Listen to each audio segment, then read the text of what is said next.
सलमान बुखारी की किताब दुरंगा से उनकी कहानी। चमगादड़ और तितली। कल बाग में एक दरख्त की छांव में बैठी चमगादड़ और तितली पर नज़र पड़ी।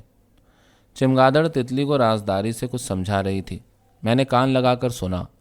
वो तितली को कह रही थी, इतना बन संवर कर इन रंगदार बदसूरत परों के साथ उड़ना छोड़ दे, वरना किसी दिन तेरे सारे रंग हवा उतार डालेगी और तू किसी को मुंह दिखाने के काबिल न रहेगी। मेरी मान और मेरे साथ चल, खामोशी से अंधेरी रात में उड़ के देख वीरानों में। तू क्या जाने क्या मज़ा है उजाड़ दरख्तों पर उल्टा लटक कर आसन करने में।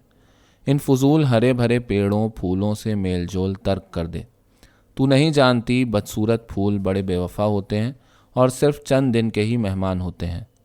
वीरानों में घुप अंधेरी रातों में उड़ने से तेरे पर भी मेरे जैसे खूबसूरत चमकदार बन जाएंगे और तेरी शख्सियत में भी मुझ जैसा रोबो दबदबा आ जाएगा। इन बदनुमा बदसूरत फूलों के बदमज़ा रस को छोड़, आ मैं तुझे शीरीं खून के जाम पिलाऊं, ऐसा अमृत जो तूने इससे पहले न चखा होगा।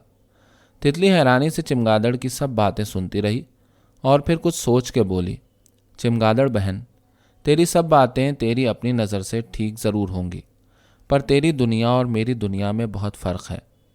मेरा एक लम्हा परवाज़ तेरी पूरी ज़िंदगी की उड़न से भारी है।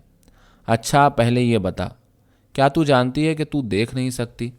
जिन पेड़ों और फूलों को तू बदसूरत और बदनुमा कह रही है, वो तेरे बयाबानों वीरानों से अच्छे हैं। ज़रा आँख तो खोल कि तुझे नज़र आए क्या अच्छा है और क्या बुरा। चमगादड़ गुस्से से कांपने लगी और बोली, चल चल, 2 दिन की मेहमान तितली। तितली बोली, जा जा अक्ल के अंधों की सुल्तान चमगादड़।